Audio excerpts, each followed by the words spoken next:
James Reese from Motortown Aerobics MMA. I'm here this morning with Megan Johnson from Cage Steel. Amateur record of 1-1 so far. How's things do today, Megan? All right? Yeah, things are good. Still training, still working hard. So yeah, things are going good. No stop at the moment, is it? Yeah, well, I'm still working at the same time, so obviously it's a bit harder not having a gym to go and train to. But we turned our conservatory into a gym, and my husband built me a punch bag outside, so I've still been able to work just as hard as I would as if I was in the gym as well. So yeah. So you've still been able to do the bits and pieces that you'd like to get around to normally then, yeah? Yeah, definitely. Yeah, working more on my cardio and some technique and stuff. Obviously, it's hard without a training partner, but still been doing as much as I can. Yeah, I think what we'll start off with then is how did we get started with MMA? How did it all come around? So my parents took me to Taekwondo when I was younger. So started at about 4 years old.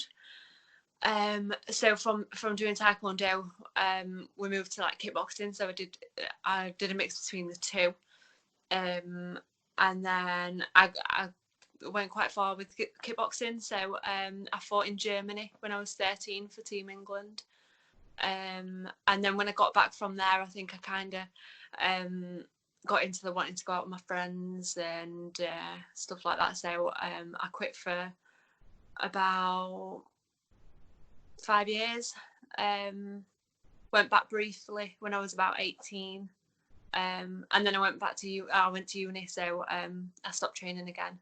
But I got into MMA because my brother and my dad did it and trained it, so that's how I got into it. And then once I finished uni, I decided I wanted to give it a good go, so I went back and started training harder and got back into it that way.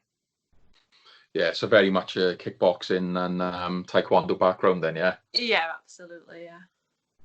Yeah, that's quite funny, really, considering both of your fights have had quite in-your-face submission games going on, really.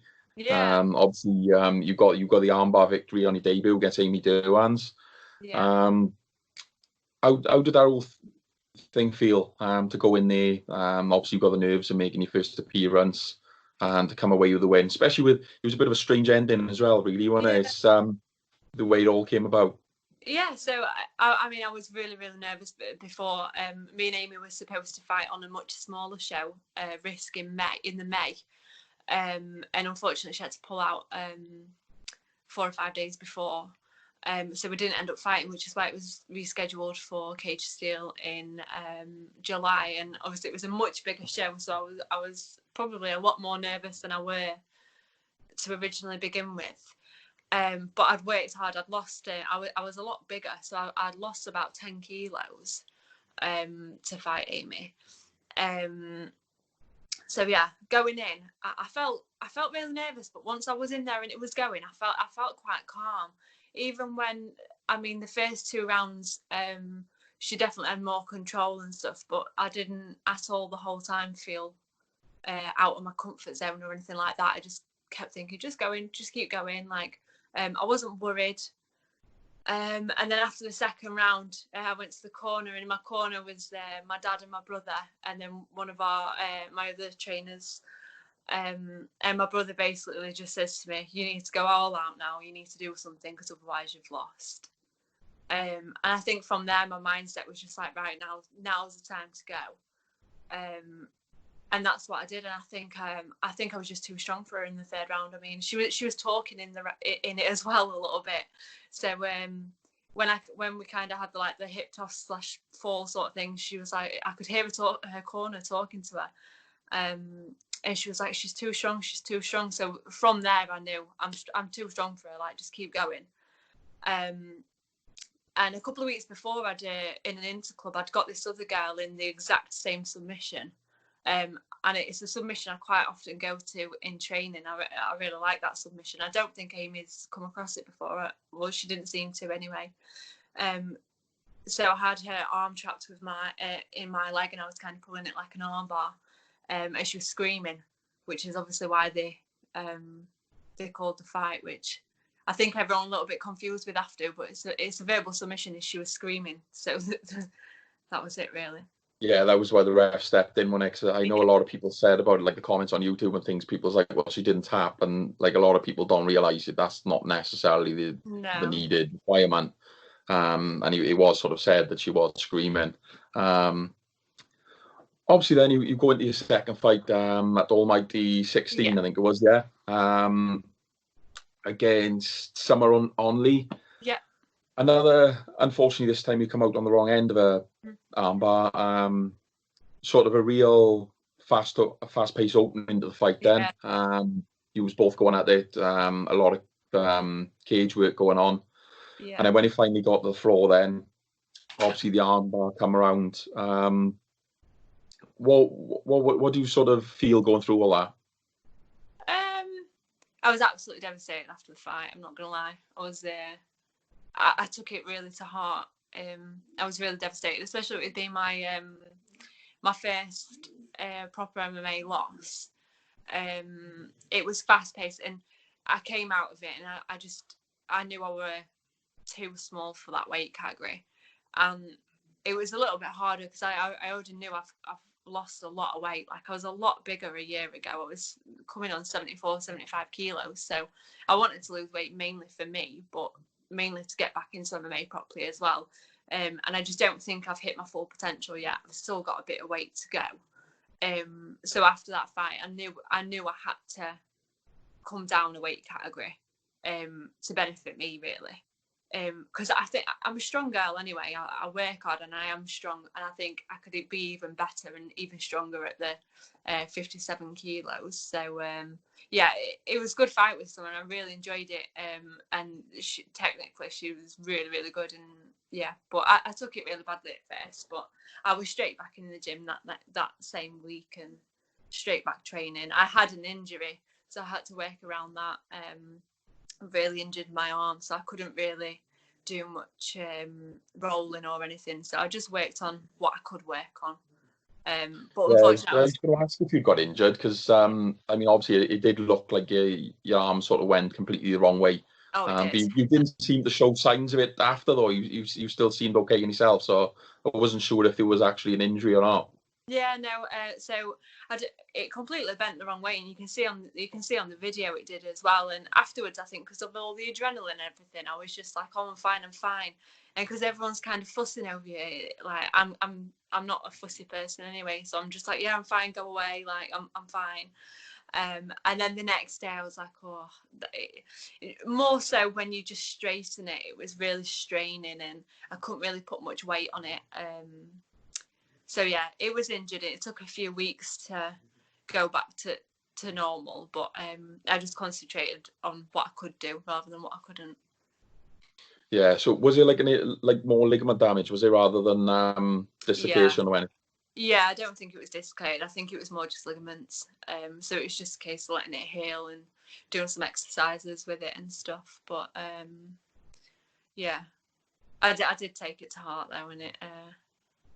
But life's life, isn't it? That's right, yeah. Obviously, since that, have you made any changes to your game at all, or are you just sort of strengthening on what you've already been doing? A bit of both. Obviously, I'm changed my diet a little bit. Trying to get my walk around weight down to about 60 kilos, so then I can fight comfortably at 57. So more so my diet than anything. And cardio wise, I've upped my cardio. Sorry, just a kind of call. I've upped my cardio a lot as well. So I'm trying to incorporate everything into my game, and I was doing that before. So I mean, I train with under my brother and my dad at the unit. But then I work on my ground game. I go to DMAC and work my ground game there because they're amazing. So I try and work all aspects of my game anyway. So it's just a case of improving everywhere, really. Yeah, great stuff. Obviously, dependent on what goes on with this COVID situation now, you do have your rematch with Amy Durwans on the 22nd of August at the Dome. Obviously, massive venue. Like we said, all going well. We don't really know the situation with that at the moment, but assuming it does go ahead, how much are you looking forward to that? I'm really looking forward to it. Everyone keeps asking me why are you taking the fight again? Why are you fighting him again? Like, you've got nothing to prove. You don't need to. And I don't feel like I do have anything to prove, and that's not the reason I took the rematch. I just feel for myself I can do it in a better fashion, and I can fight better than what I did the first time, and that's the only reason I'm taking the rematch. I don't feel like I have to. But if she really wants it, then I'm happy to do it. So I'm really looking forward to it. I think it'll be a good fight, and she's a good fighter. Take absolutely nothing away from her. She did really well in that first fight, and yeah, I'm looking forward to the show more than what I did the first time. So looking to come out a bit stronger to start with, then yeah. Yeah, absolutely, yeah. Obviously, coming through that fight, then what sort of ambitions have you got going forward? I definitely want to give the 57 kilos fight Amy, and then from there I want to go as far as I can. Getting a little bit older now, so I don't think I've got loads of time to do it in. So that's what I said when I came back to do MMA. I was like, if I really want to give it a good shot, I need to do it now. So, and I know people say age isn't a factor, but I feel like with females it is, especially when you get to a certain age and you want to like start a family and stuff like that. I think life gets in the way then. So I want to do it now. So yeah, I'm gonna try and get as many. I wanted to get as many fights as I could in this year, but that's kind of not happened. Gone out the window. Yeah. So and I mean, I have a really busy life. Like, I work full time. I'm still studying. So I have a really busy life, but I just want to get it all done now when I can, and just see what I can do, really. Well, that's great. I hope it works out for you. Look, I ain't going to take up any more of your time now this morning. As you say, you're a full-time worker, and we all respect that. I appreciate you coming on here this morning and doing this. Just want to say all the best going forward. I hope you get what you want out of the fight with Amy and going forward, and hope to catch up with you again soon. Thank you. Thank you very much.